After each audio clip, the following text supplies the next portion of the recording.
ንጉስ ነበረ። ታዲያ የንጉስ ትልቅ ሐውልት ሰርቶ በዛ ሀገር ያሉ ሰዎች በሙሉ ለዛ ሐውልት እንዲሰግዱ እንዲሁም ደግሞ እንዲያመልኩ ትእዛዝን አወጣ።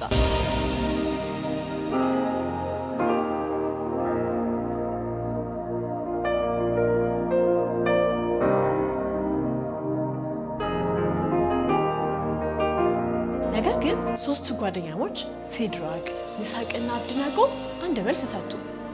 አይሆንም፣ እኛ የምንሰግደው ለእውነተኛው አምላክ ለእግዚአብሔር ብቻ ነው ብለዋል።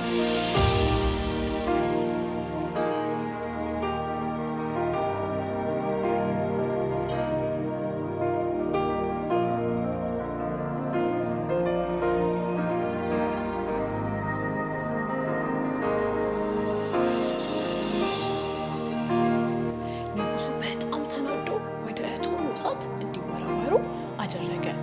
በጣም ነበር የሚገርመው። እግዚአብሔር መልአኩን ልኮ አዳናቸው። አንድም ጸጉር እንኳን አልተቃጠለም ነበር።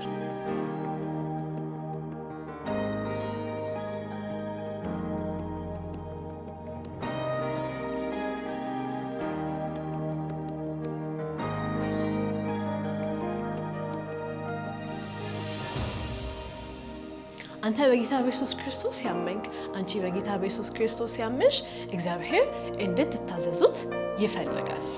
በጌታ በኢየሱስ ክርስቶስ ያላመንክ፣ በጌታ በኢየሱስ ክርስቶስ ያላመንሽ እግዚአብሔርን ለመታዘዝ አስቀድሞ የእግዚአብሔር ልጆች ልትሆኑ ይገባል። በመጽሐፍ ቅዱሳችን ዮሐንስ ወንጌል ምዕራፍ 1 ከቁጥር 12 ላይ ለተቀበሉት ሁሉ ግን በስሙ ለሚያምኑት ለእነርሱ የእግዚአብሔር ልጆች ይሆኑ ዘንድ ስልጣንን ሰጣቸው ይላል። ስለዚህ ጌታ ኢየሱስ ክርስቶስን ስታምኑ ስትቀበሉ የእግዚአብሔር ቤተሰብ መሆን ትችላላችሁ ማለት ነው።